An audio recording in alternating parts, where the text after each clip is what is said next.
Good evening, all. I just want to do a sound check if that's okay for those of you that are around. So we're not starting for about 10 minutes yet, but I wanted to make sure that everything was working. So because I'm running this simultaneously via a Zoom webinar, but also via our YouTube channel and our Facebook channel even as well. So let's have a look here. So I can see that we've got people on the Zoom webinar can hear me, so that's good.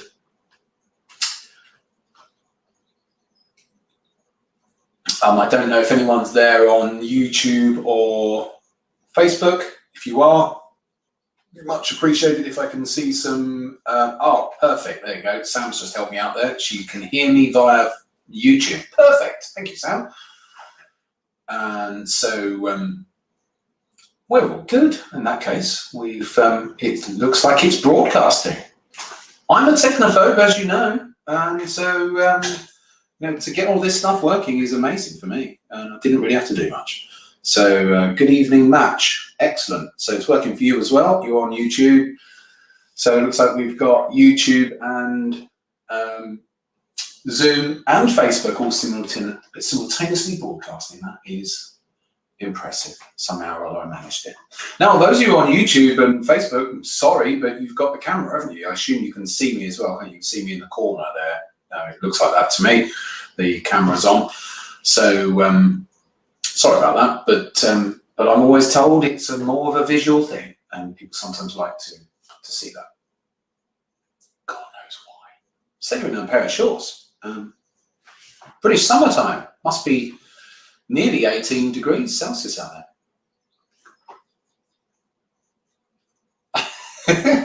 Okay, Sam, you don't need to put any more comments on YouTube anymore. Thank you very much.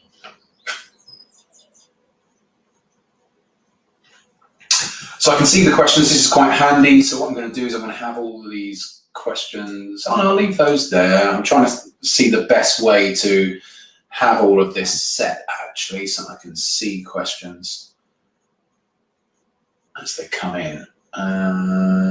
Should I have that track? I've got, you can probably see, actually, for those of you on YouTube, you can see I've only got 3 of my screens on. A lot of the time, actually, I don't even bother having my top screens on. I don't think I've had them on at all this week anymore. So for those of you who can see what I'm doing, I just don't need to have them. It's one of those things that people like to show all these screens with all of this stuff on, and I don't really need it anymore. I find three screens seems to be enough. So a lot of the time I have those ones switched off.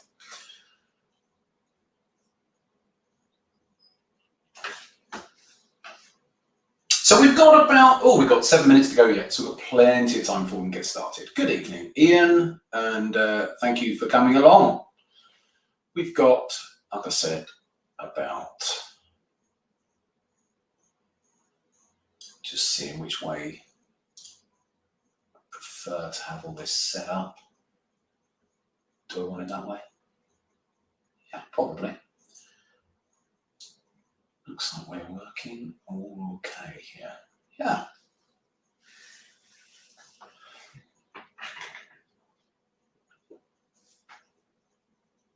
So let's see where people are from then. So on YouTube, let's see first of all, actually, and why not on Zoom as well, actually. Where are you guys all dialing in from today? Dean, nice to see you. So where are you all from? Which part of the UK or the world even are you dialing in from? You're in Surrey, and let's see some others. Lovely Leicestershire, Matthew. Right. Nottinghamshire. Oh, the people who are on Zoom, do remember when you put a post up, just to change it from all panelists at the bottom, so that you can, unless you just want to send something to me directly, but otherwise just change your post to all panelists and attendees, and then the other attendees can see your comments there. Aki, or in South Africa. Thank you, Nikunj. Nikunj is saying he's in Timbuktu. Now, I know that's not true. Nikunj is in West London, I think. Manoj is in Belgium. Ben, Suffolk. Paul, London. Bath, Ferdinand. Okay, so there's a good mixture, isn't there? So we've got about 5 minutes to go, and we get started.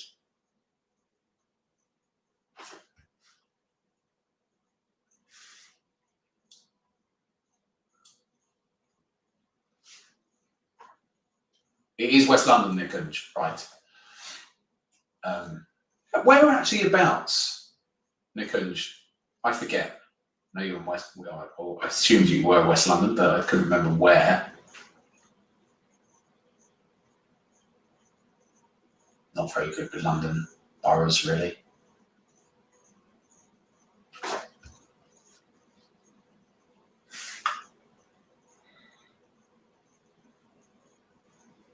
Hopefully this is all going to work all right. I just noticed my mouse is getting a little bit sticky, which sometimes means my computer is not always 100% happy. I'm running simultaneous broadcast here, so hopefully it can stick it out and it can help. Harrow, that's it. Harrow. I used to go and see an acupuncturist in Harrow many years ago for my back when I was doing all my martial arts. And a little Chinese man, he was literally like Mr. Miyagi, I kid you not. I used to go to see him. They brought him, actually, the British School of Acupuncture had brought him to the UK, literally, from Japan in 1982 or something like that, to train the early adopters of acupuncture in the UK. So he came over to head up the British School of Acupuncture, and then he stayed. He never went home, and he lived in Harrow. And I used to go and see him. He'd say, "Oh, Johnny Button, strong!" Obviously, I wasn't that strong because I had to go and see him for my back. But yeah, it's very good. It was like receiving philosophical advice from your archetypal Chinese man, and it was like literally someone from Okinawa or wherever he was from, I think. Yeah, I loved it. Anyway, we have now got, I'm just talking jibber jabber, as you can tell, whilst I'm waiting, because we can't get started until till 7 o'clock. No one's called me that for a long time, John.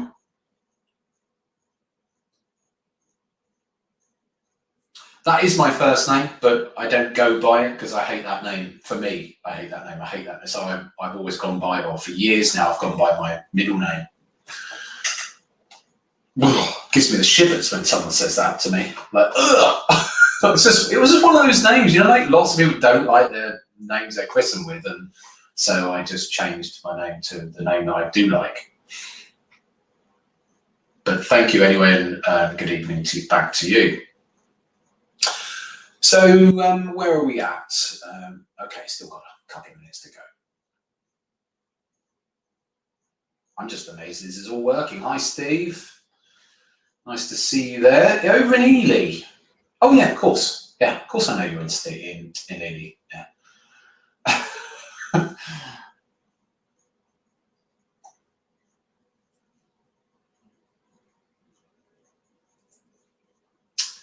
Hi, Martin. So yeah, about a minute to go, then we'll get cracking. I won't wait too long. I appreciate it's your time, it's your evenings as well, and I appreciate there's people in different parts of the world as well. And so time is always precious these days, and I get that. So tonight's session will last, I suspect, about 45 minutes. So I don't think it will take very long. Actually, the only thing that the one thing that might make it a little bit longer will literally be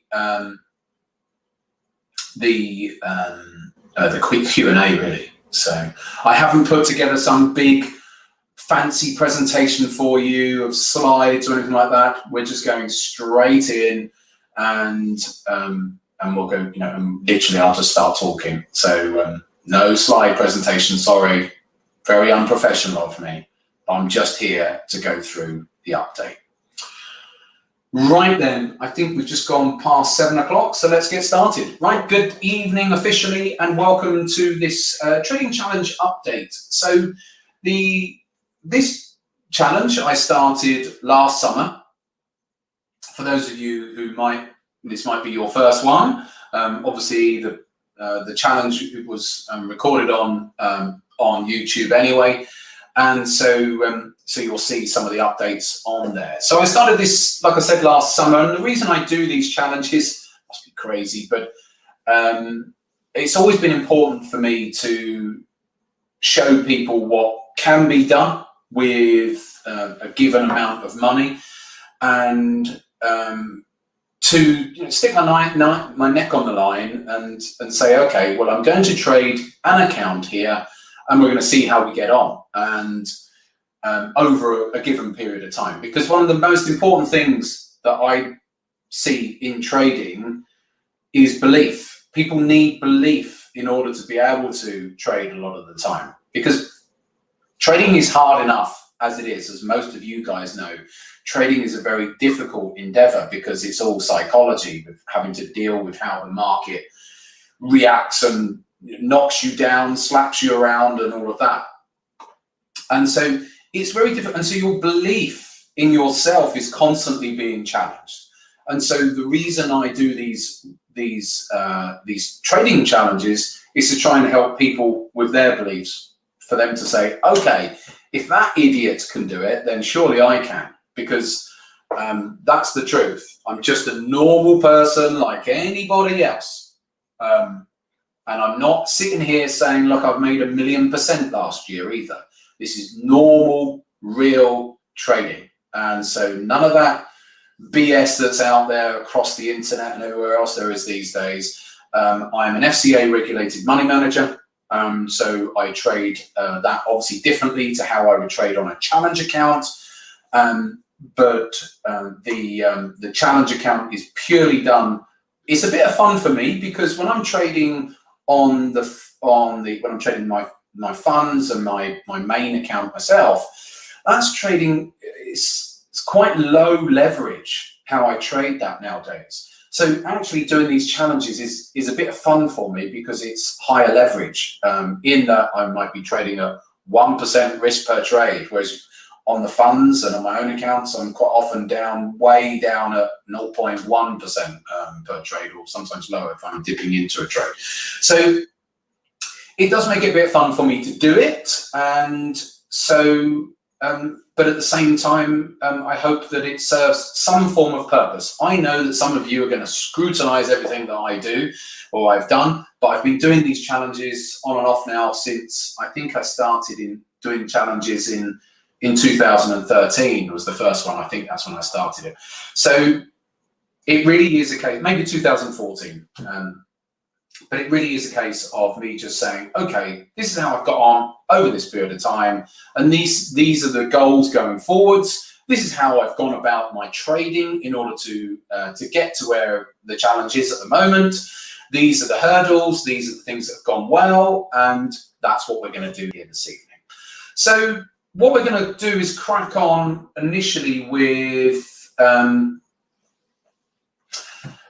overall, as far as the trading is concerned, over this past year, it's generally been okay, and so I've managed to get into some half decent trends here and there. I've got a chart up of the euro dollar, and this is just a daily chart that's in front of you at the moment.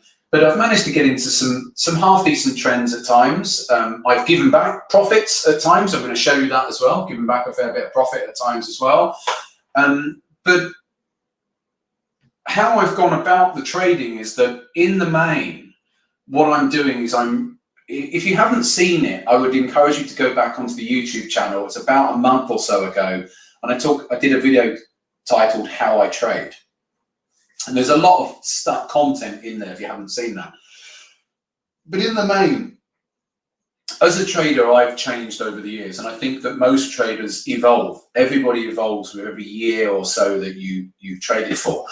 And so for myself, I started out trading equities many years ago, and then everything changes every few years. It seems you evolve with the markets.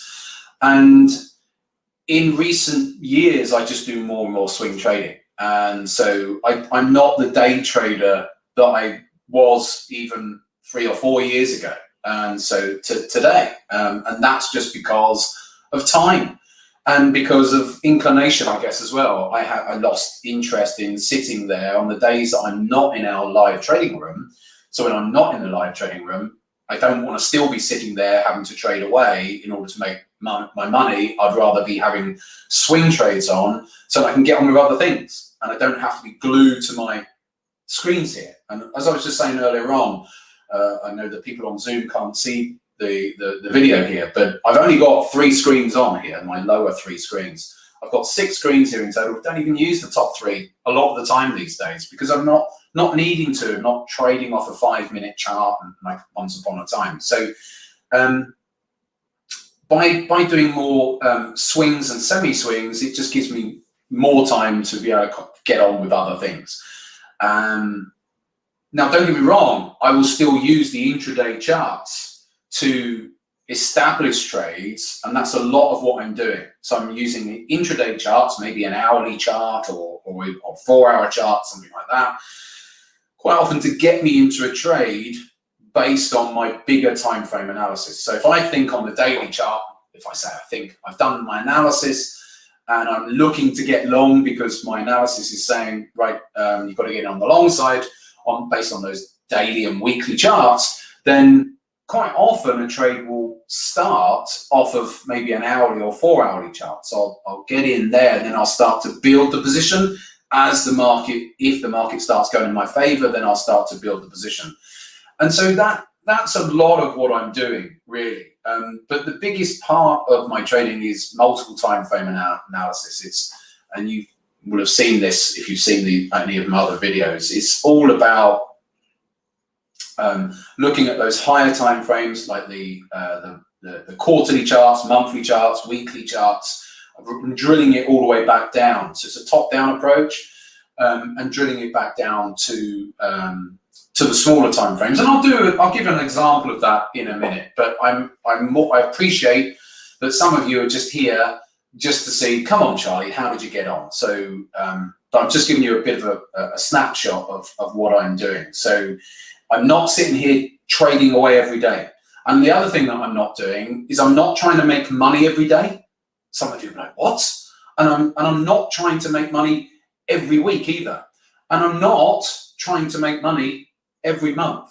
Now, for some of you who maybe not know me, you're like, what? You're not trying to make money every day or every week? No, because I'm not trying to trade every day and make money every day. That's not what I'm trying to do. I'm getting into positions which I might be wanting to hold for several weeks.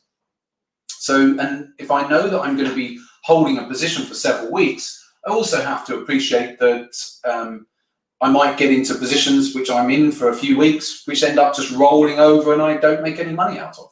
So my style and my timeline of trading is that much longer than quite a lot of traders. A lot of traders want to just tick over.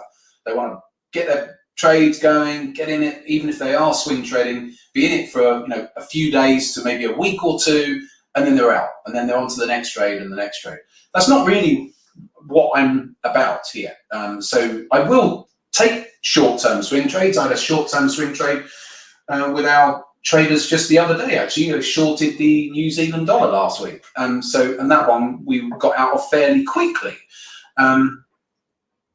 But in the main, if I've got a piece of analysis, then I'm looking to get into positions and then hold on to those positions for as long as I can, really, if I've got a piece of analysis that's calling for me to stay on for a higher target. So that's essentially what I'm doing. So it's not for me about making money all of the time. And so don't get me wrong, I've been that trader, and there's nothing wrong with that style of trading. It's just a different style. It's a shorter term style of trading, whereas my style these days is, yes, I need to be here because I need to be keeping up on what the markets are doing day in, day out, because there might be nice entries that could end up becoming huge trades. So I still need to be around and be monitoring what the markets are doing, but I'm not having to sit there squirreling away as far as day trading is concerned in the same way, okay? Right, so let's go into what I've done. As many of you know who've seen these challenges in the past, I'm trading on a Saxo Bank account. So let's bring up this account, okay? Let's take set to the top. So I'm straight in, you're just gonna see the result. So the result is the account value. I took this screenshot, I took this portfolio report here, right away from last year up to this year. Just did this today, and it's sitting at £51,288. So a percentage gain of 156%. Now, for those of you who are quite clever or have even some form of short-term memory, you'll know that I was sitting at about that level when I did my last update video back in February. So in fact, since February's update video, I haven't made any money, okay? So, and I'll explain why. I have made money, but then I've not made money as well. So we'll go through that in a moment. So that's where I am. As far as the figures are concerned, right into, so the 1 year, roughly the 1 year anniversary, I can't remember the exact date we started, but about 156%. And if you'd have said to me at the beginning of the challenge that after about a year you'd be up 150%, I would take that happily, okay? I would happily take that. I always say to traders, if you're risking, like I'm risking on this, up to 2% per trade, but most of my trades are 1% or even less than that. Our members of our trading room, they see me when I'm taking the trades on that account, and a lot of the time I'm actually taking 0.5% initial trades, then we might add to them, but quite often they'll start lower. So that's based on roughly anywhere around the 1% risk per trade, okay? So and I always say to people, if you can make 50% in a year risking 1%, then that's brilliant performance. So I am more than happy with that performance, okay? But I don't know what's going to happen over the next year. We're going to talk about that in a minute. We've got to go through this portfolio report first of all. So because you never know what the market's going to have in for you over the next 12 months. Who knows what happens? So anyway, let's take it from here. So we've got an equity graph here to start off with. It's a bit of a, it's on percentage change. Okay, so it's on percentage change there. So we can see that equity graph. And you can see that actually, oh, my mouse is starting to go slow. I think it's because the camera's on. Do you guys on YouTube mind if I turn the camera off? Actually, I'm just going to do it because that might actually make it, yeah, that's making it work a bit better already. So I've turned the camera off. So I'd actually got to about 200%, okay? So I had actually got the equity up to just over 60,000, but I'll explain on this next chart. There we go. There we go.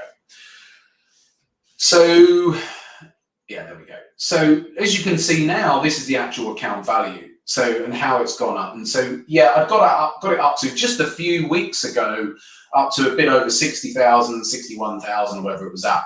And then, but this is the equity, okay? This is account value, so this is equity. So basically what had happened was that we were in a load of positions, and then I gave back my open profits, okay? So it was in open profits. I got it, the account value had gone above 60,000, but I hadn't banked it.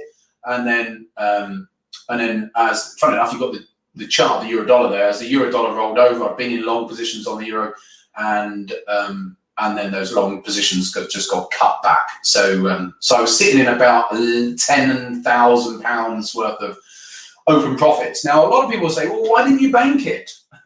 Well, if I knew, then you would, wouldn't you? But You don't always know. That wasn't my target to come out at that point. I bank my profits when I hit my targets. It's nothing to do with being greedy. It's just a case of that wasn't the target. The target was on the euro dollar higher up at that time. It was around, the first targets were up in the 123s. So that's just the way it goes, isn't it? So that's the equity. The equity had done better, and I was really hoping for, knowing I had to do this this challenge update, I was really hoping that obviously it was going to hold up there, because it would look very impressive to have said, oh, I'm now up 200%, or maybe even higher, because what I really wanted to do would have been really good if the euro had have just had a bit more of a spurt up before everything changed there. It would have been really good to have got closer to 70,000. The position that I was in, it was in a good position. Obviously, the market needed to move in my favour more, but I was in a good position. I built the profits up, and it could have fairly quickly got to 70,000 if we'd have seen the euro up in the 123 to 124 zone. But anyway, you cannot have it all, can you? So that's where it's at. Now, if you actually look at the P&L, I think what's always useful is for people is to realise that no P&L, or most P&Ls, they stop-start. You're not just, it's not just a smooth equity curve all the way up. So there's going to be fast runs like this one run here in July. And then if you look at this period here, it went flat. I don't know what the months are there, but that was pretty flat for a while. Then it only went up a little bit more and then flat again for a while. So really that was probably late July through to November or so, it was relatively flat. And that's because during that period, I wasn't in as many positions. I don't know. But certainly nothing was really taking off. Slight gains. And then you get a bit jump up again. So that's when the account value got up beyond 40,000 into, was that the end of last year? That was into December. So that's when it first breached 100%, when it passed 40,000. Then we see it had a dip into, that would have been late December, because I remember I had a few losers just in the latter part of December.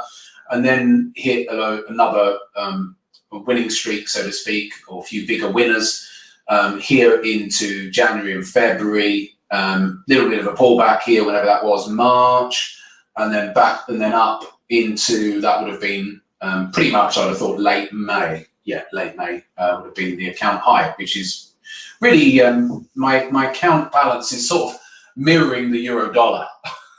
So because I've done so much trading on the euro dollar there over this past year, so that's how it works. And it doesn't matter whether I was swing trading. There's still short-term trades that are within everything I do here, but if I was trading to try and make profits every day or every week, much more short-term trading, it's likely that my equity graph would still look something like this, because even if you're short-term trading, you're still going to have periods where you have losing weeks and losing days, and losing weeks back to back as well, so or flat periods as well. So that's the reality of it. But that's where, now and again, you can have an equity curve which just seems to be smooth as anything, and you're just having winning weeks or months after month. But in my experience, personally, dealing with other traders, speaking to my my fund regulators, they regulate a number of funds. It's very, very rare to see an equity curve that's just smooth and goes left to right, just in one smooth line. You tend to have, it's a jaggedy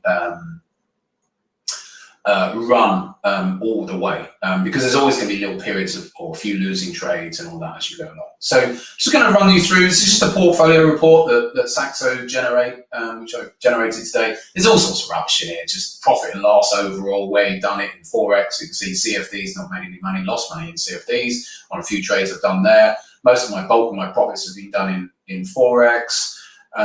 What's this one? Oh, that's current open profits. I think that was as of today. So that's just the open positions currently.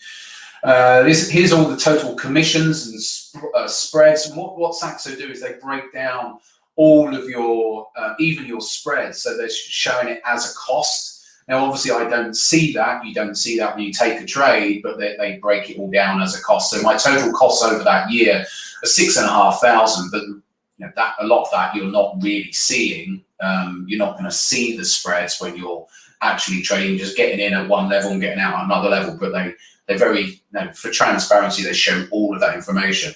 So, and then if we go to the actual P&L here, the actual profit over the period is 37,000. But of course, that's like a gross figure, yeah. And then you have to net it down, take the VAT off. So the net figure is that 37,900 less those 6,500. That probably brings it back down to the 30-odd thousand of profit. That's the total net profit. It even breaks down on Saxo where I've made my most bulk of my money, and you can see, look at that euro dollar. That's where the gains have been made. The bulk of it. Got other trades, as you can see, but there's not a lot elsewhere, I must admit. And that's it. That's their portfolio report. So total transparency with you as far as all of that. Oh, I know what I'll do. Hold on. So I'm going to bring this up. I've got the account value here. I'm going to bring up. I've got a little.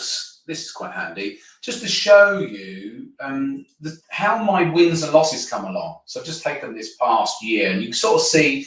What you'll see when you go through this, you'll see some big chunky wins come through, and then lots of small losses. Now, a lot of these trades, it looks like I'm doing loads and loads of trades, but it's not. It's just that I split my positions down. So if I'm going to take a 2-lot trade, for example, I'll put 4 half-lot positions in. Okay, so that's why it looks like it's loads. It's just how I put my trades in. Because on Saxo Bank, if I'm thinking about taking a future profit, I need to have split all my orders down at outset. So if I'm putting a 3-lot trade on, then I'll put that in 6 half-lot stints. So that's what I do. So it looks like there's a lot more. But anyway, so plenty of losers, and I think this is whenever I've done this with these updates and I've shown the wins and not losses, people are always like surprised at the amount of losing trades. And that's the thing. It's, in my view, it's not about being right. I'll come to questions in a minute, Adam. Yeah, thank you for your question. I'll certainly get to questions in a bit. It's not about being right. It's just about being profitable. Yeah, and what a lot of people get wrong, especially newer traders, is they're so obsessed with being right. Now, don't get me wrong. Doesn't mean to say you've not got to have a strategy or a system or whatever it is you want to call it, an approach to the market. But you don't have to be right all the time. So look, you'll see plenty of red ink where I'm taking trades and not necessarily working and getting stopped out or whatever, and then you get, what's that? Referral fee, 18th of August. I saw that in my costs earlier on, and I don't even know what that is. That's being paid to me, but I've got it as a cost. I saw this in my costs. Look, I've got a referring agent payment. I reckon they took that out and then paid it back. See if there's got a date for that. No, is there a date against it? Ugh. I saw it here somewhere. £500. No, it's not. There it is. Yeah, I did see it there. Referring agent payment. Oh, they've paid it back to me, £500. They took a payment off me and then they've paid it back to me. Okay, all right. Anyway, so I don't know what that was. Then we've got, plenty of losers. And, I need to take this back because I want to have this chart over the top, you see. So you can see the winners and the losers as I'm going through this. You certainly see the chart. So you can sort of get an idea that, loads of losers in there. And then all of a sudden, bang, look, there's 3,000 there and a bit more there, and then they'll come in. So quite a lot of the time, I might be, this is on the cash balance, bear in mind. I'll be sitting in open profits, which this isn't going to show. And that's why all of a sudden, there's a £3,000 winner coming here.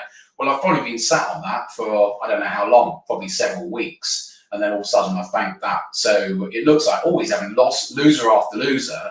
Yeah, but I would a lot of the time I'll also be sitting in profitable trades, which I'm going to bank at some point. So anyway, I always quite like this as an exercise. Even for me, it amazes me sometimes when I look at this and think, wow, there is a lot of losers there.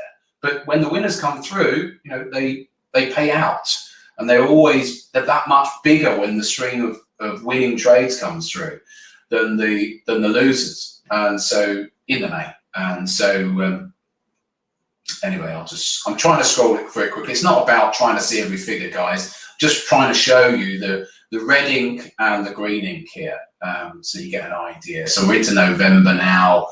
Then a couple of winners coming through there into early December. Then a few losers there in December. But again, some of those will be part of the same trade. Then we get to mid-December. Then we get some bigger wins coming through, 1,000, 1,400 there, 1,200 there. And there's some other bigger winners coming through there into late December. And you remember I said on the chart, it looked like into early January there was a bit of a pullback, so that probably would have been through here. Yeah, there we go. So there's a load of red ink there. That would have been that pullback there. Then some winners again coming through. You get the gist. Another load of winners there. But they come in clusters, don't they, a lot of the time? They're like buses, either winners or losers. But anyway, so I'm trying to scroll to get us down a bit further. Then another few chunky winners coming all through this period. That was in March. Then a load of red ink again. Red, into wherever late March is that. Yeah. And then again, through a lot of these periods, I might be holding positions, and then all of a sudden you see some chunky ones come through. So I think I'm getting another couple of chunky ones there. But most of the losers you can see are so much smaller than the big winners when they come through. So it's all been, and you can see it through the equity graph really there. So, okay, there we go. We got down to the bottom. So that is that part of the starting balance. I started out at 20,000 then. That's the section on showing how the account's got on. Okay, so yeah, Ben, if you go back to last year's webinar, I'm pretty sure it will be on YouTube. So if you go back to about June time of last year on YouTube, you'll see you can find the kickoff webinar on this. So okay, let's drag this over. Put this over here. Alrighty. So I've got a question here. I haven't read it yet, Adam, so I'm just going to have a quick read and I'll say whether I can come back to you or whether I'll answer it right now. Can you advise how you could determine the real strength of a currency long-term compared to another? Also, obviously you use technical analysis, but do you have fundamental prices of currencies that represent a good value for a trade entry? How do you analyze that? Last one, do you think market sentiment sites or indicators are reliable as backup to a trade? Wow, lot of questions in there, Adam. Yeah, okay, let's crack on with that first one first of all. What were you saying? How you determine the real strength of a currency long term compared to another? The thing with the currency markets is relative strength and weakness is going to change, fairly regularly based on the latest economic release, Adam. Yeah, so I think you have to have an overall view of the market from a fundamental perspective, but even that is not always going to aid you, okay? So you could say, oh, especially at the moment, we know what's going on right now since FOMC last week in America, that the Federal Reserve has turned a little bit more hawkish, haven't they? So that could we've already seen the currencies against the dollar fall. I've got this euro-dollar chart up at the moment, and we've seen it fall away. Certainly since last week, it was starting to fall a little bit before that, because people were starting to see that the US economy is doing well. So, of course, I'm always going to be aware of what the fundamental backdrop is, but in the main, Adam, I'm trading technically and with sentiment. Okay, so I'll come to your sentiment bit in a minute, but a lot of the time what I'm going to be doing is I'm going to be trading what the technicals of the chart, okay? And so I'm doing that not just based on a daily chart. As I said earlier on, I'm going out to weekly charts, monthly charts, even quarterly charts. I don't really care about what the fundamentals say. So, because what I've found over the years, I've been trading 24 years now, and what I've found over the years is that the fundamentals will support whatever direction the market may be going in. If I give you an example, actually, even at the beginning of this year, right up here at these highs, this is the highs at the beginning of January, many of the market participants out there were arguing why the dollar was going to continue to fall into 2021. And yet you can see what happened. The dollar strengthened for the first 3 months of the year. And yet all of these macro analysts out there are all analyzing the market and saying giving all the reasons why they felt that the dollar was going to continue to decline going into this year. So I'm not a big believer, and that's just one example, but it's every single time when you get to a high or to a low, it seems that so many of the participants will be looking at it in a certain way.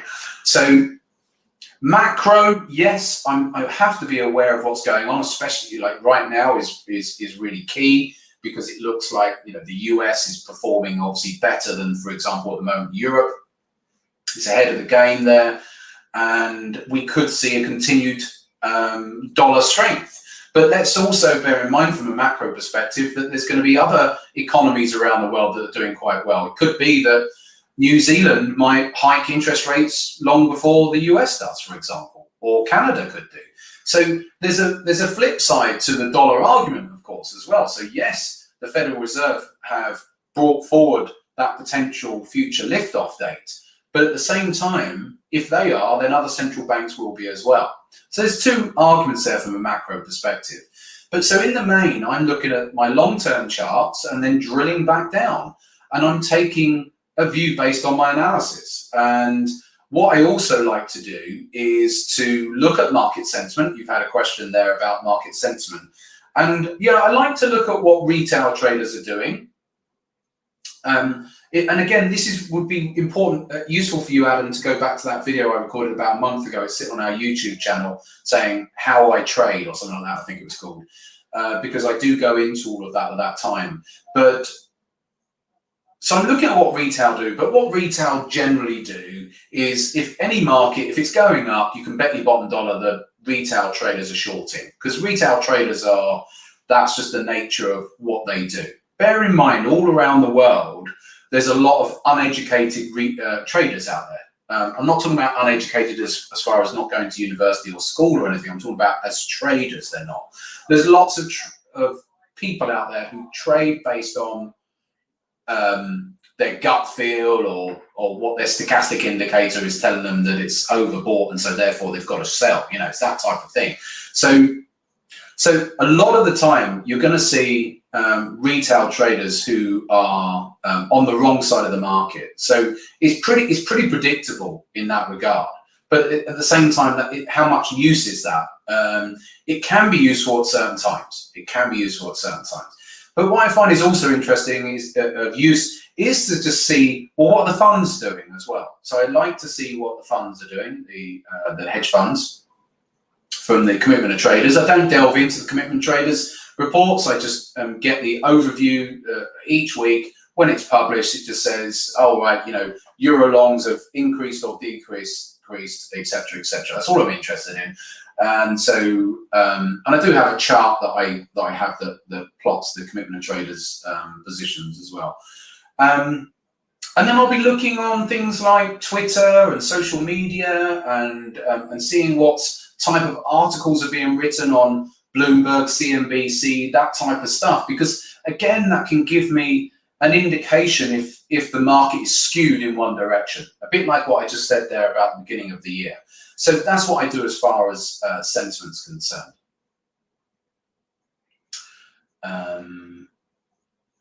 So I'm not looking at what value, as you're saying in your question. It's a good long question you've got here. I'm not necessarily looking at what represents good value. That's not how I'm looking at the trades. I'm looking at the technical levels and whether a market is breaking or is broken through technical levels or is trading within, a technical channel or whatever it might be doing. The basics of technical analysis, essentially, just with my own twist on it.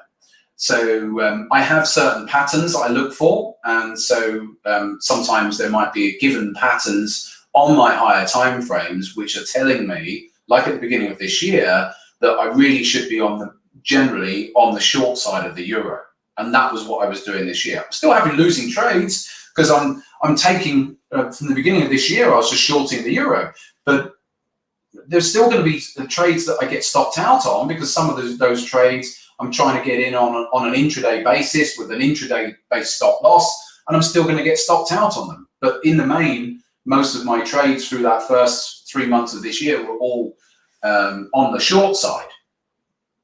And so what I'm doing then is taking my bigger picture analysis and I'll just trade that as a theme. And so as we go forward, so that's what I'm up to there. So hopefully I'm answering your question there to some degree there. So hopefully I've answered some of that there. Last one, do you think the market's oh yeah, I've answered that bit. Okay,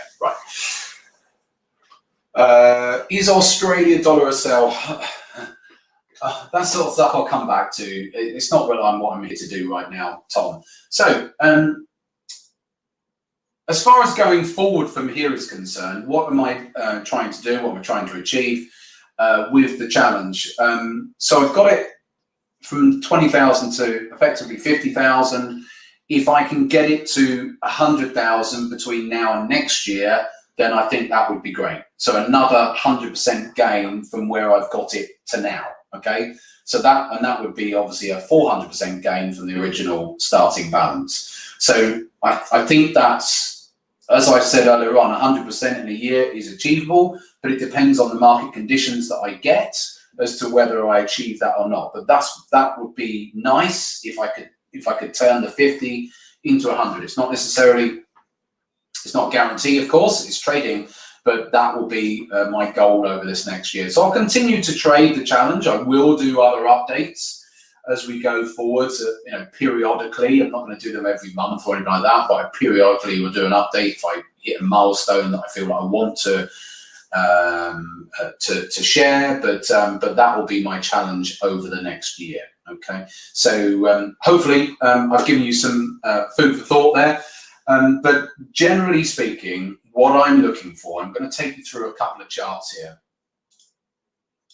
What I'm looking for is coming back to the big picture stuff, is I'm looking at the basics of technical analysis and how I'm going to read a chart. So I'll go way out to a quarterly time frame and I'll take a view on a trade.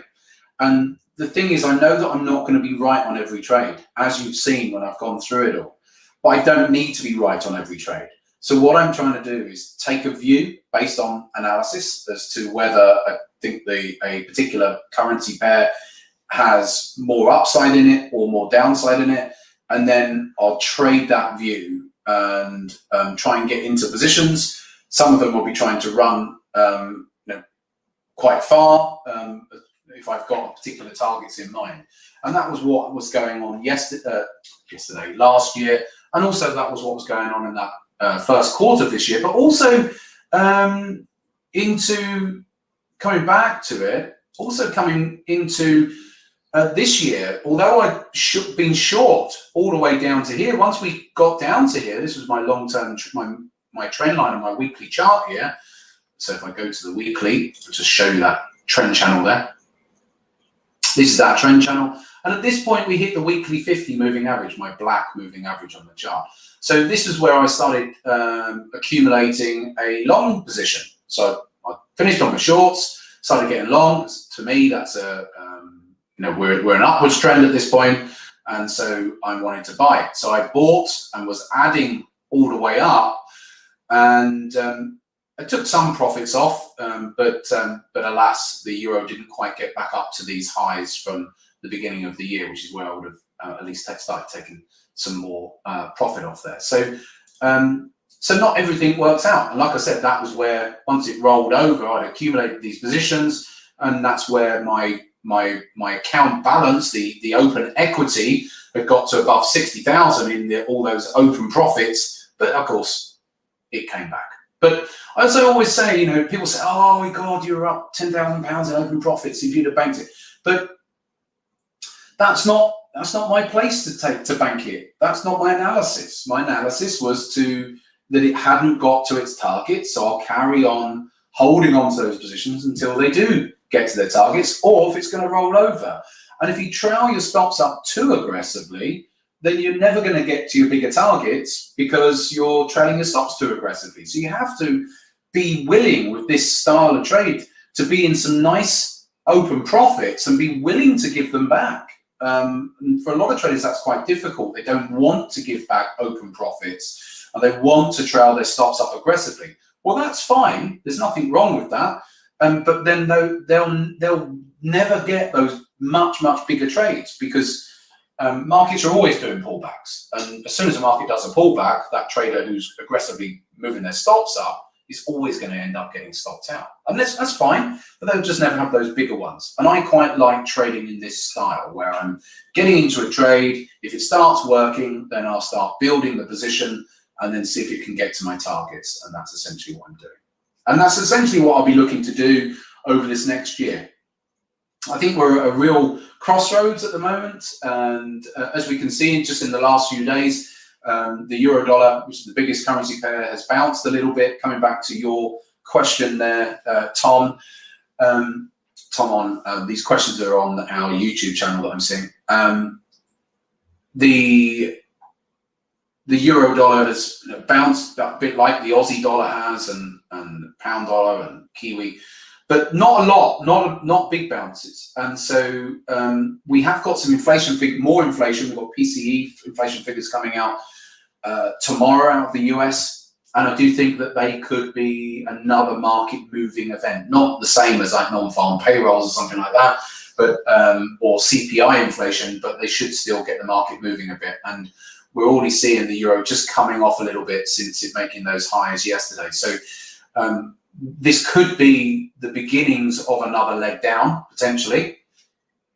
So from a macro fundamental perspective, if those inflation figures come out strong, then we could well see the dollar strengthen tomorrow afternoon. So do look out for that. But if those inflation figures don't quite meet expectations, if they didn't, or maybe they just came in as expected, then you might actually still see a bit of a bounce still there in these currencies against the dollar. So we're right at as far as I'm concerned, I think at the moment we're in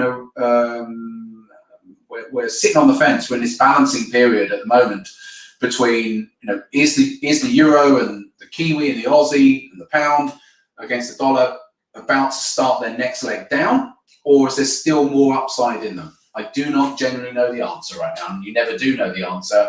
All you can do is have some positions in, and then you trade those positions. That's it. And I am in positions. Okay. Adam, okay, so you're saying you've not been able to trade since the beginning of the pandemic. That's a shame. I'm hoping to join your DST course. Oh, okay, great. Well, we'll welcome you aboard as and when you can join us, Adam. I appreciate that. Hinal is asking, can you please briefly explain how to overcome the psychological fear right before entering a trade? Go to the bathroom is my advice, Hinal. Sorry, I shouldn't be fickle. So, I mean, there could be many reasons, as to why you are having. Exactly, John. We don't need to know either. That's the thing. We don't always need to know. And people get so caught up, and we do, in where's the market going to go next? We don't always need to know. We just place positions. They either work out or they don't. So coming back to Hinal's question, okay, so there's a couple of things I can give you here, Hinal, in relation to that. Firstly, are you trading too big for your account? That would be the first thing that I would always ask. So if someone's got psychological fear right before entering a trade, I would say, well, are you trading too big? And even if you said, well, actually, I'm only risking, let's say, 1% of my account, well, that doesn't sound like a lot, but it might be too much for you at the moment, okay? So there's nothing wrong with dropping your position, your risk per trade down. So if you're currently risking 1% per trade, drop it down to 0.5% and see if that makes a difference. So that would be the absolute first thing that I would say, because everybody will find a level where that fear goes down. Because if you're trading a small enough position size, your fear will go down. Now, your problem might be that you'll say, yeah, but I don't want to reduce my position size or my risk per trade down too much because I want to make more money. Well, this is the dilemma, isn't it? Because everyone wants to make money, but if you're not ready to make money, you won't be able to. If you're not ready to make money, you won't be able to. You need to earn the right in order to make money. So you're better off stop being in a hurry to make as much money as quickly as you can and say, okay, what I need to do is focus on being the best trader I can be. And forget the money, forget how much it is.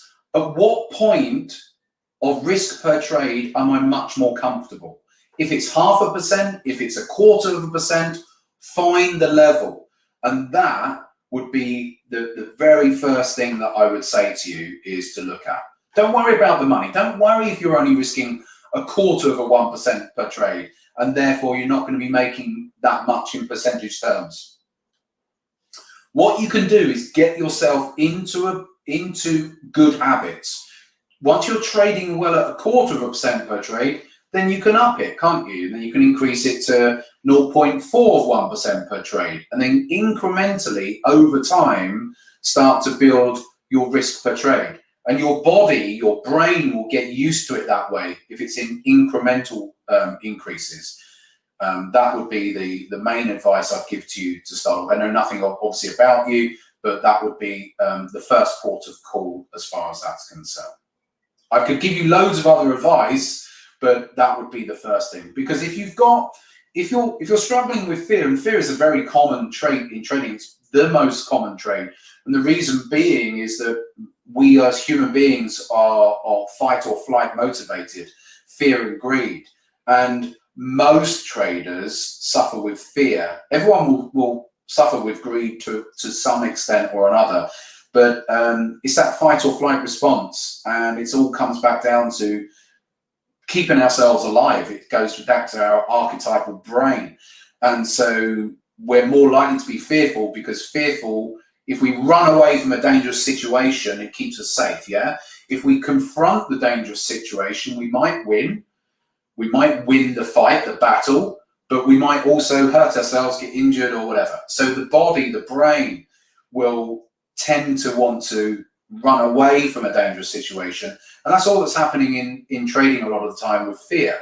So what we do need to do is try to overcome that fear. One, like I've already said, of reducing our position size so much to such a degree that the outcome of the trade doesn't matter as much. Yeah, if you reduce your position size that much, then the outcome of the trade doesn't matter so much.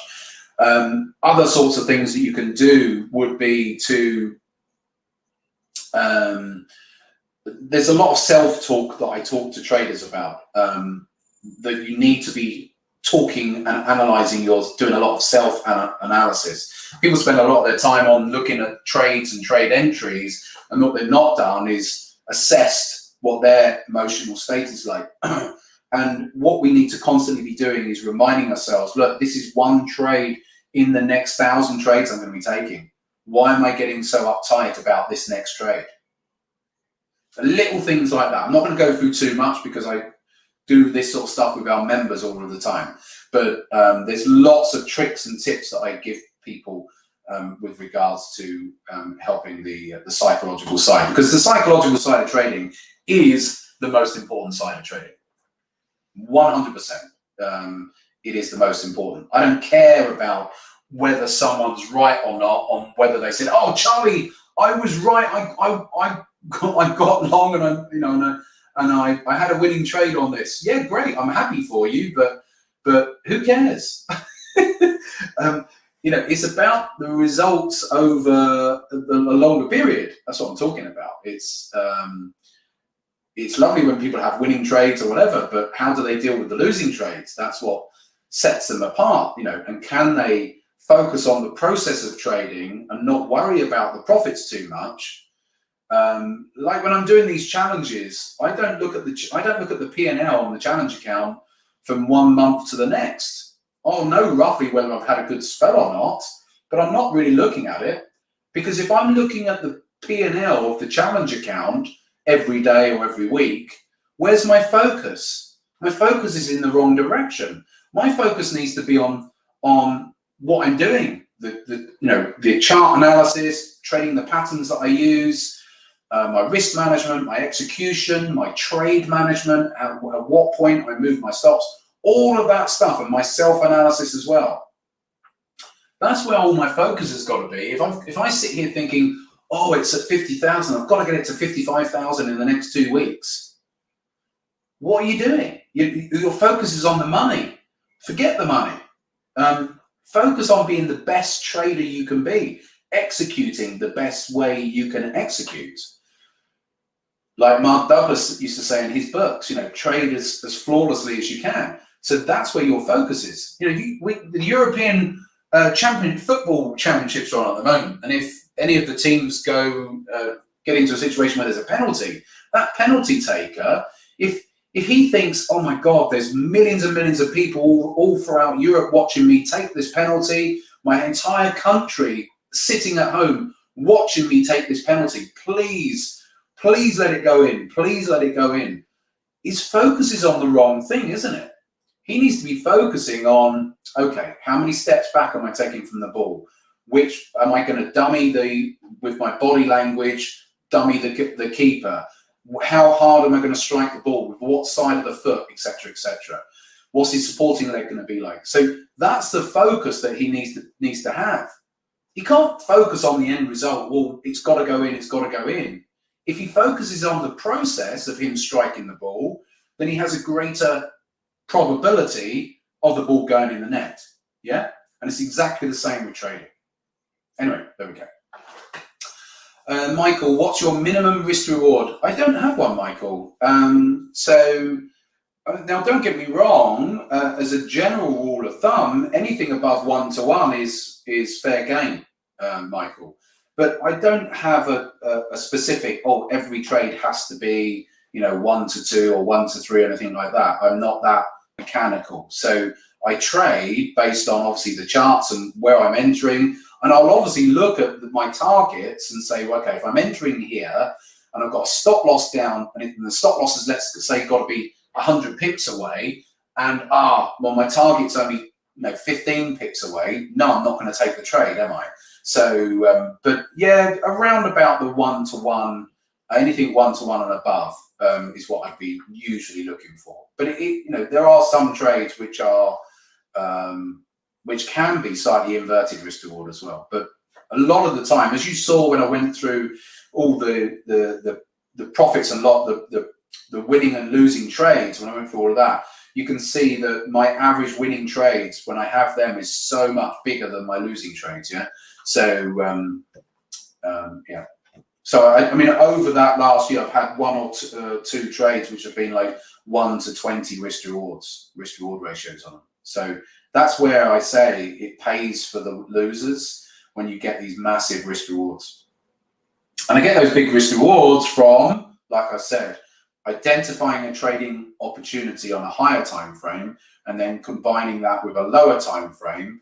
And if I can get in off a lower time frame with a relatively tighter stop, I'm not talking about 10 pips here, I'm talking about relative to how far I'm trying to run it. So if I've got a trade that I want to run for argument's sake, 200 pips, well, if I can get in with a stop loss of, let's say, 40 pips, then that's a great 1-to-5 risk reward ratio trade. Fantastic. So yeah, if I can find those good deals, then I will, and I do find them, but not on every trade. Hinal, highly appreciate your response. This was on your about the psychological side, right? Okay, what were you saying here? You'll definitely register for a course in Easy Trade. Okay, that would be lovely to welcome you aboard, Hinal. Following you for over a couple of years. Oh, right, okay. Last year returned around 40%, first time in 3 years. Oh, fantastic. That's great. I always say that, realistically, anywhere, around the 50% mark, if a retail trader can do 50% in a year, that's a fantastic return. But so is a 40% return. So is a 30% return. It all comes back down to trade frequency, how much you're risking per trade, there's all these other things. So now that says to me that obviously you have been trading for a while, but you're still suffering with fear. So therefore, yes, you could still reduce your position size a bit, but there's other things going on, and I would need to work on those with you. Anyway, any other questions at this stage? Throw any question you like at me. I'm quite happy. I'm big enough and ugly enough to take any criticism you want to put at me. I'm sure I'll be able to cry myself to sleep later on. So by all means, if anyone has got any questions, do ask. If not, then, like I said, I didn't want to put together a professional presentation together tonight. I just wanted to talk to you. And so I wasn't going to put a load of slides together and stuff, unfortunately, for you in that regard. So this really was about just showing you a bit of an update on where I'm at with the trading challenge and an overview of what's worked. Like I said, some of these Euro trades, capturing some of these nice trends this past year or so. What didn't work lately, seeing my open P&L roll all the way back over, but you could see that within the equity graph as well. And it's just, for me, it's always about being real. If I always said, part of the reason I became a regulated money manager was, again, just because it justifies my position. I talk about you have to earn the right in many aspects of trading to do these things. You probably heard me say that phrase just a short while ago. Earn the right to risk 1%, per trade sort of thing, but start off at a lower level. But for me, if I want to be a trading educator, I have to put my neck on the line. It's just what I have to do. It's what I want to do. And so I do that by being, fully regulated by the FCA as a fund manager, but also doing things like this and doing these challenges as well. Because for me, it's important. For other educators, it might not be. They might not want to do that sort of thing because it is a pressure. But for me, I enjoy doing it, and I think that it's important not just to give people their belief in what they're doing, but also for them to have that belief in what I'm doing as well. Anyway, that's my final note. If I hadn't have had a question there, that would have been a great point to finish, wouldn't it? But no, Ben's just asked a question here. What strategy do you use when adding to your winning position? Yeah, good question, actually, Ben. Well, ideally, Ben, I'll add once I've moved my stop loss up on the first position. So that's what I'm ideally trying to do, is once I've moved the stop up on the first position, then let's see if I can bring the pen up, but my computer started going a bit slow. There we go. Yeah, it is. So if this is my entry price here,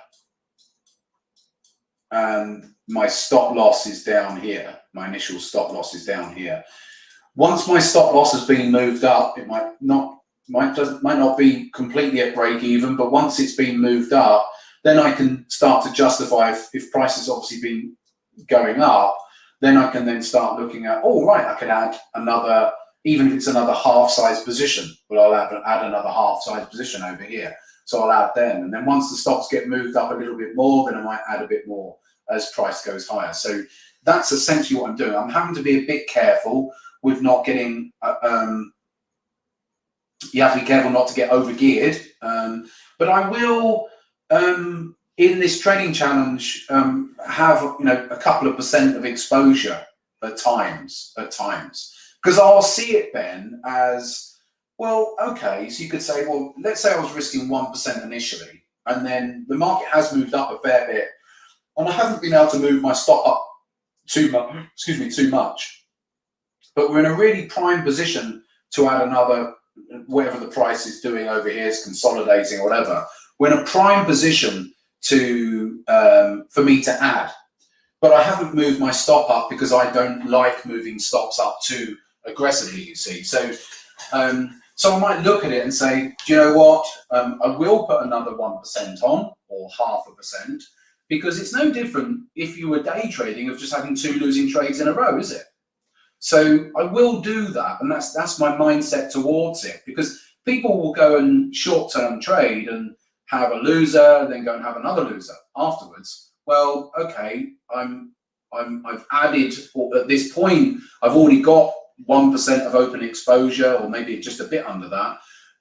But I'm happy to build the position a bit, to 2% open exposure. I will do that. And that's how I'll get that position built. And then once I can then get those stops up, then I can then start looking at other entries. Yeah. Hopefully that answers your question.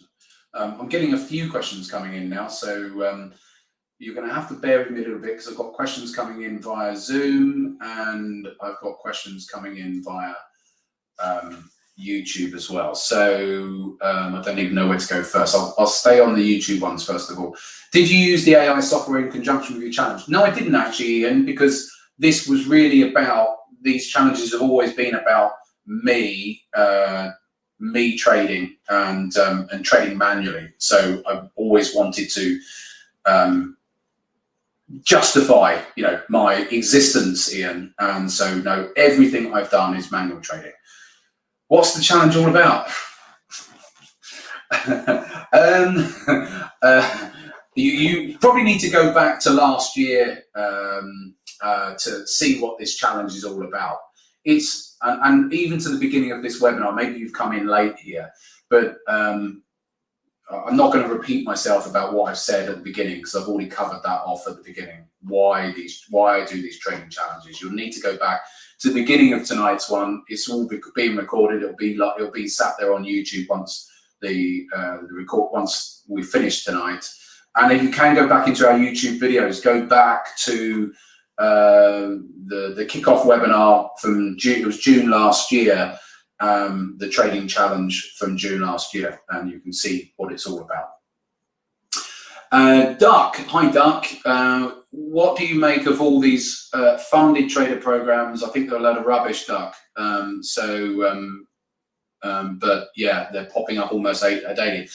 I don't think necessarily they're a scam, Duck, but they are.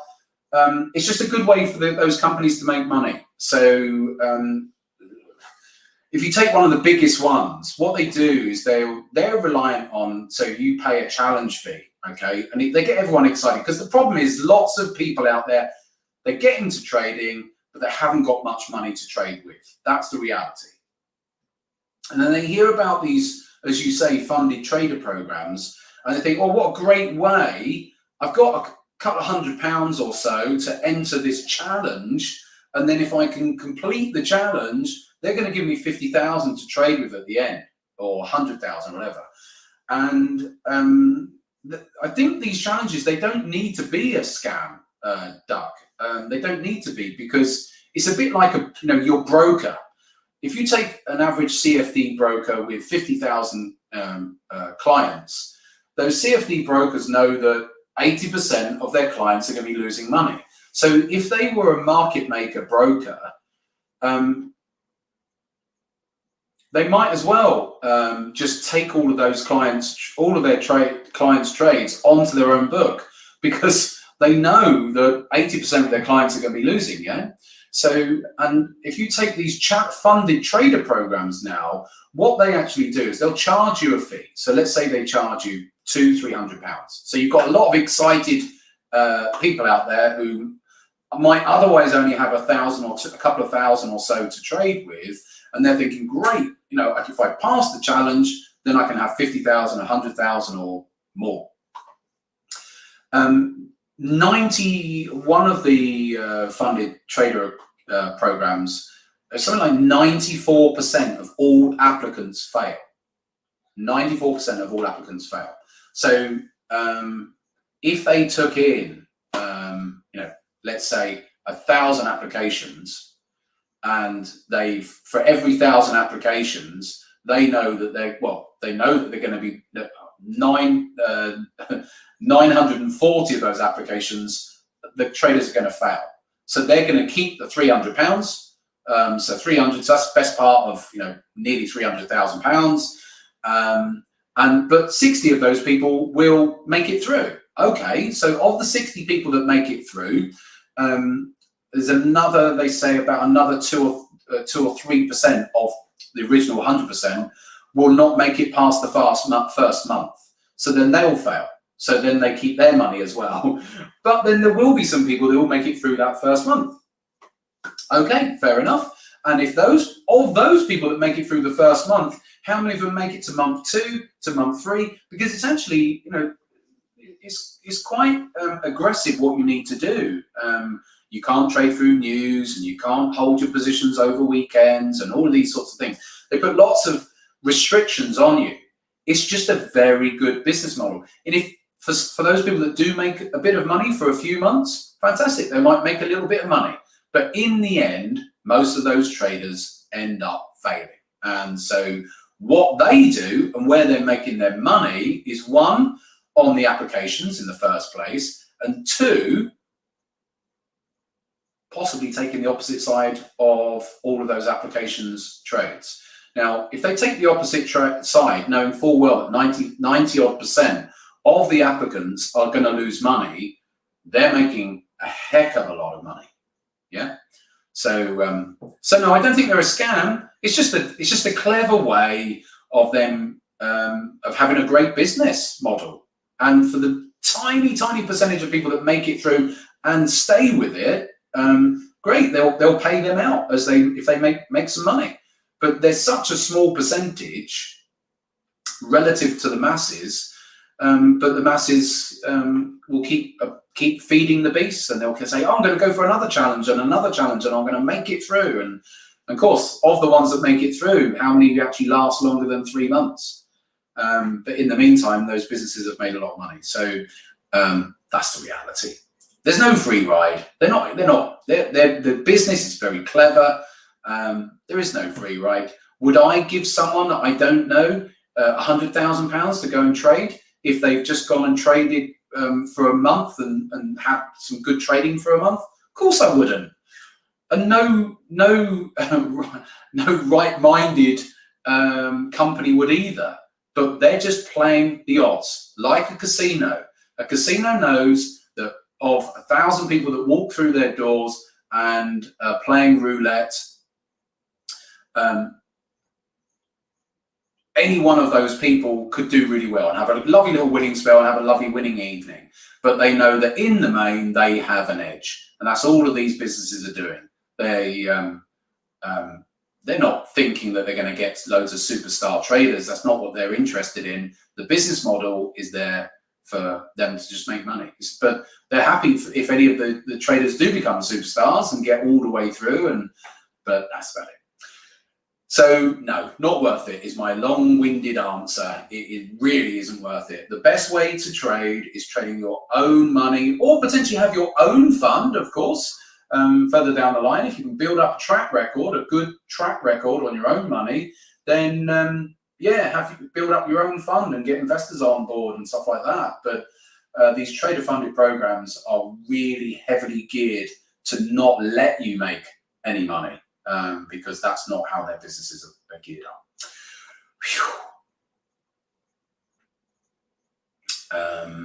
Duck, you're saying, thank you for your insight. The UK variation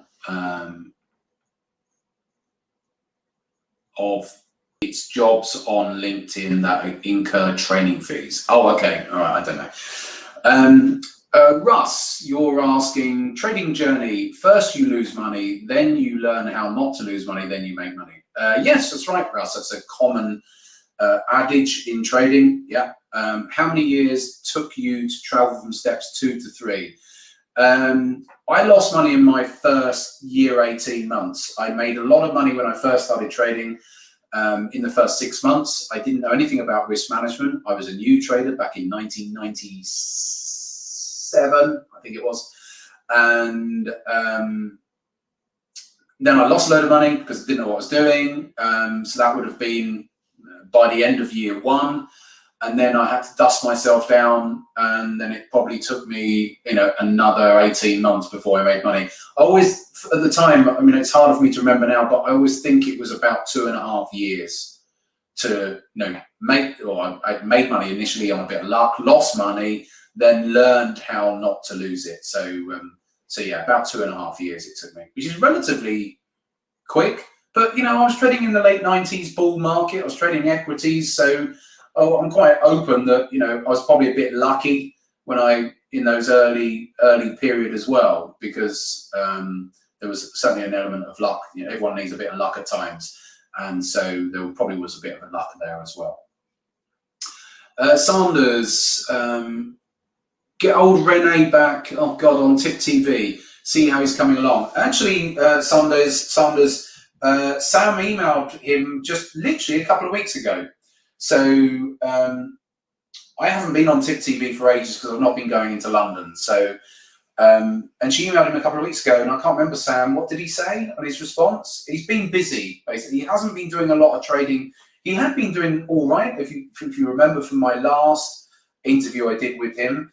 But he had a landscape gardening business, and he's been, I can't remember what else he's been doing. So, but he's still about, and he's got back to Sam and he said, look, I'm still about. I've not been doing a lot because he's got other things going on in life, kids and stuff, but he's still there, and he's still planning to get back into it. This last year, with everything that's been going on, I think he's been busy with other stuff. But he is still there. He's taken an interest. That's the main thing. Oh, right, there you go. Sam's just answered it. He said he's been trading light because his garden business has gone through the roof. He uses the DST method that I gave him. Sam's saying there that it works well for him, and he's confident in his little trading. There you go. He is doing a little bit. I didn't know if he was doing much, but there you go. Sam just said he is. Can you get Amanda back on, Michael? Yeah, I could do. But Michael, like I said, I haven't been to Tip TV for over a year for obvious reasons. And I don't actually have any plans on going back in for a while yet. Also for obvious reasons. I don't particularly want to be getting on trains and stuff for the foreseeable. But I'm still in touch with the owner, the CEO of Tip TV, and I would like to go back on. But I've not been that bothered about going into London too much. Okay, any more questions before we go? We're now gone past, I said it would be 45 minutes, but certainly I think the main presentation was done well within that. If you can call that a presentation, the update. I'm quite happy to carry on chatting if people want to. So if anyone's got any more questions, by all means do so. Otherwise, we'll call it a wrap. But if anyone's got any, I'll wait for a minute here, just see if there's any more questions coming through.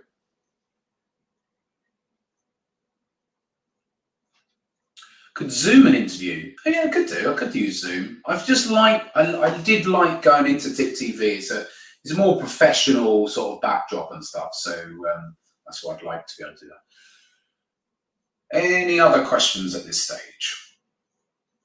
Perhaps not, but I have to wait because people might be typing and I can't tell if anyone is typing. So I'll just wait for a little bit here. But I do think it's a fascinating market right now.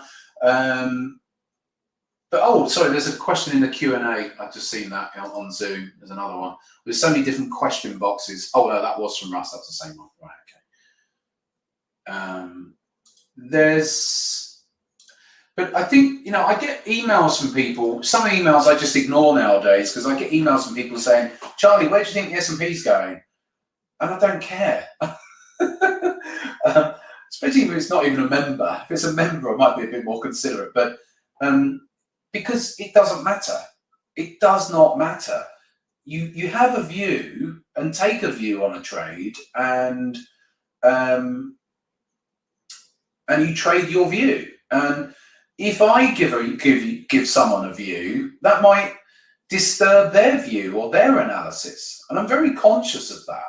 That's why I don't do many market analysis videos, because I don't want to upset someone else's view of the market. It could do. You can very easily influence. So I'd rather do videos on trader psychology and stuff like that, because really the act of trading and having a view, whether it's long or short on a particular market, that's down to the individual. So for me, when I get emails come through from people, sometimes I will just ignore them. If someone says, "Where do you think the S&P is going?" Because I'll just think, you're gonna have to trade that on your own. It's not my view. For our members, I do regular Monday night sessions where we look at all the charts and we go through everything every Monday night. So we do go through all of that, and I give my view on those things. But if I'm just getting, I do get emails, just from anybody, and I tend to leave those alone because I don't want to interfere too much with what they're doing. Right. Laughing you. Sorry, I'm trying to read everything here. Charlie, which broker do you use for cryptos? Well, I've actually when I've bought cryptos, Adam, I've just used my oh God, what's my app? And I'll just forgot what I call it. Yeah, my Revolut app. I just use Revolut for that. I don't trade cryptos, so I have got a Binance app as well. But up until now, I've generally just bought.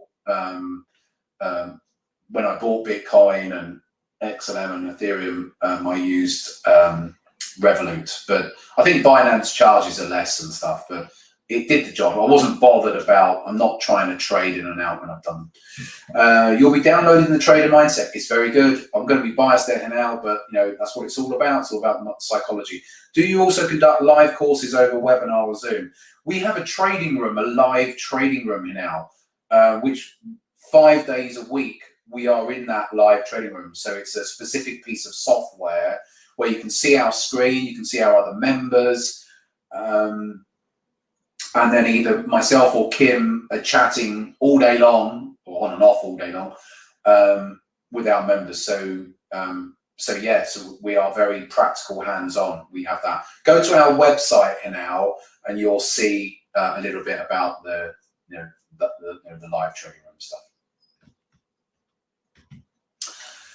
Sorry, just going back to the other. I'm looking at different walls here. So back to Duck.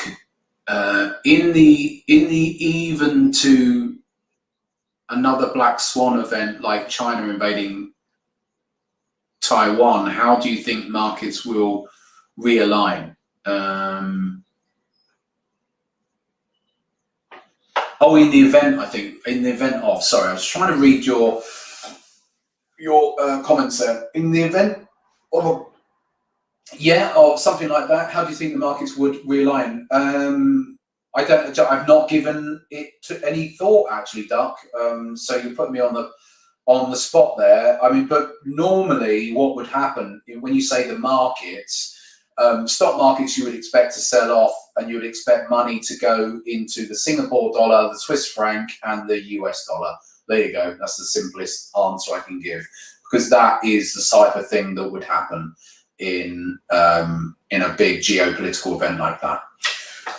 When you were day trading, Monty, how do you think you would get on with one of the funded challenges? Oh, when I was doing it, I probably would have failed, Monty. I think, I don't know.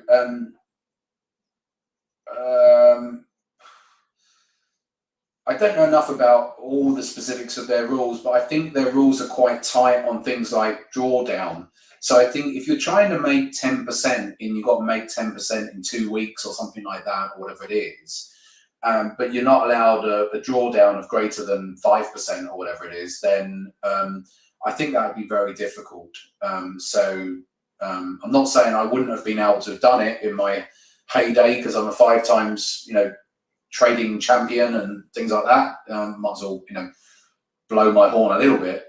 So I wasn't bad as a day trader, but it's so restrictive as far as overall the restrictions on maximum drawdown, that you would end up, it'd only take a matter of time before you would have a drawdown, because all traders naturally have drawdowns, and so then you're out at some point or other. So I just wouldn't be interested. I never would have done it, because I'd rather trade my own money.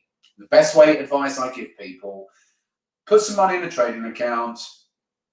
If you're trading, if you've got, you're going to have a full-time job, so as and when you get some savings, add to your account from that. So then you're not just trying to grow the account from trading, but you occasionally top it up with savings as well. And that's one of the best ways to grow your account. That's what I did in my early years when I was still working full-time, that I was adding, when I got bonuses through, I was adding to my account as well. So it wasn't just in the early, I was trying to grow the account exponentially. It wasn't just through trading, I was adding to it as well. And then you can get to your account to a point where it is where you want it to be, or closer to where you want it to be. It's more tangible figures. So if you're starting off with a few thousand, then maybe you can add to it periodically, and then that would be my advice then.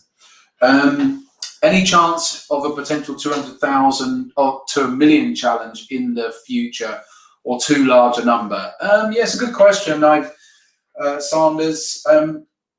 I think we'll take one thing at a time.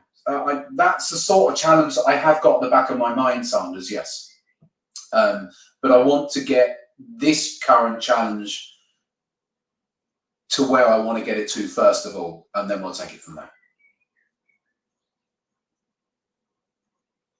Yes, Monty, yes, your name is showing. Yeah.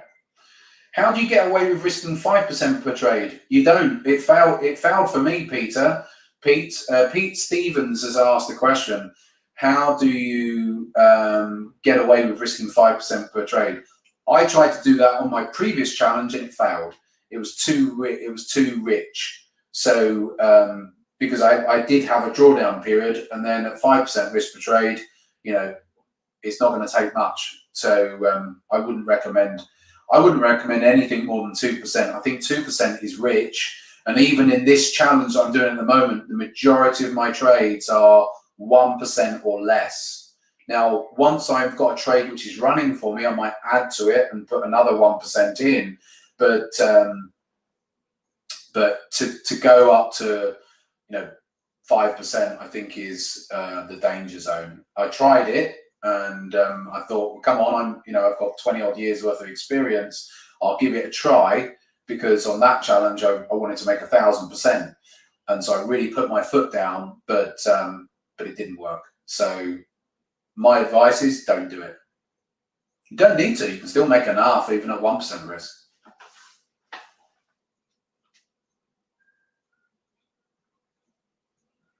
I always say my challenges, there are speculative challenges, as I say, and that's what I'm trying to do. I'm trying to make bigger gains than I would say. So yes, I say like 50 earlier on. I said 50% in a year is a fantastic return.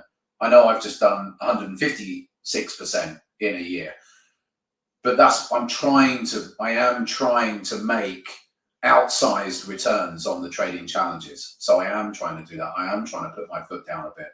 But even with this one, I'm not going anywhere near, even 2% on a single trade. The majority of trades are well under that. Some trades might be, but the majority have been 1% or so. Right, so Sparny, let's say you execute on a 1 hour time frame. I hope I haven't missed any questions, by the way. If I have missed a question, if someone's asked a question and I haven't answered it, do type it again, because I don't like to miss any questions. Let's say you execute on a 1 hour time frame. Now this means at every end of the hour you spend 5 minutes on the chart. I'd love assistance on how you can have the strategy a bit automated. No, it's not like that, Sabani. No, it's not like that. You don't. If you execute on an hourly time frame, it doesn't mean at the end of every hour you spend 5 minutes on the chart. No, it's nothing like that. It's just that I've used an hourly time frame. So if I actually change this chart right now from a daily to an hourly, it might just be that there's a bit of support or resistance that I've used to execute off that I've identified on the hourly chart, or the hourly chart started to move up, and I've identified that there, and I'm just using whatever the pattern is on the hourly time frame. I'm not then looking at a 5 minute chart afterwards or anything like that. So it's not about trying to automate it either. That's not what I'm trying to do there. I'm using a combination of time frames. No, parabolic SAR is a load of rubbish. Sorry, that's not going to work. So forget that stuff. All sounds cool in hindsight, but don't bother.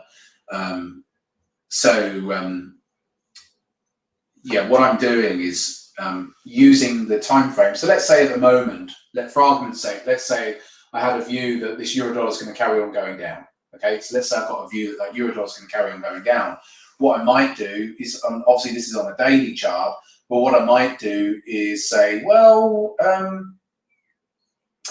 might be looking for a little breakdown, maybe on an hourly chart. Then I can have a tighter stop because I've gone down, condensed to it's like zooming in, yeah? So I've zoomed in. So if you imagine you're stood at the top of the Empire State Building looking down on Times Square. You're zoomed right out. You can see the dots of people walking around maybe on the streets below, but you can't see them in any great detail. But once you get down to street level, you can see so much more, yeah?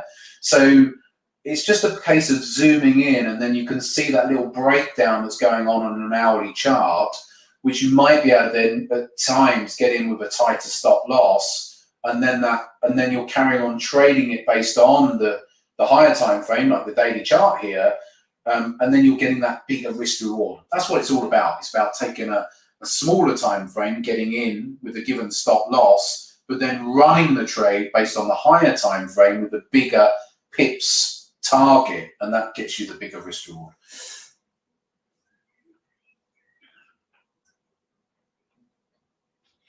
I can see there's a question in the Q&A. How can a funding trading company trade against you when they're not brokers? They have relationships with the brokers, and you are trading via them and their technology. So I'm not saying they are, definitely. I'm saying that might be something they do, and they have access to that information. So yes, they can.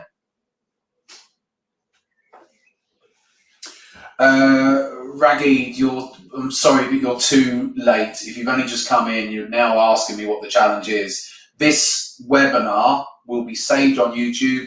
As soon as I complete it, you can go back and you can, by all means, watch it. But we're now an hour and a half in, and I think I've answered all of the questions that I can see. So I think we're going to call it a day at that. Thank you ever so much for all your questions. I don't like to go on too long. That's long enough for an hour and a half.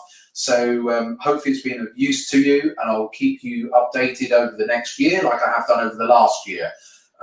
And you can see the kickoff webinar from last year. If you go to June of last year, you'll see it on our YouTube channel. I've done updates along the way as well. Take care for now. Enjoy the rest of your evenings, and I'll see some of our members soon. And some of you who have just joined us via YouTube or Zoom tonight, thank you very much for coming along. And by all means, if you want to learn more about us, hi Murray. And if you want to learn more about us, by all means, go to our website and check us out. And do go back over those old videos, because I do updates on the challenges and stuff like that. That's about it for now. Take care. Now I've got to figure out how to turn this off. End broadcast. That's the button I want to hit, isn't it? Take care for now.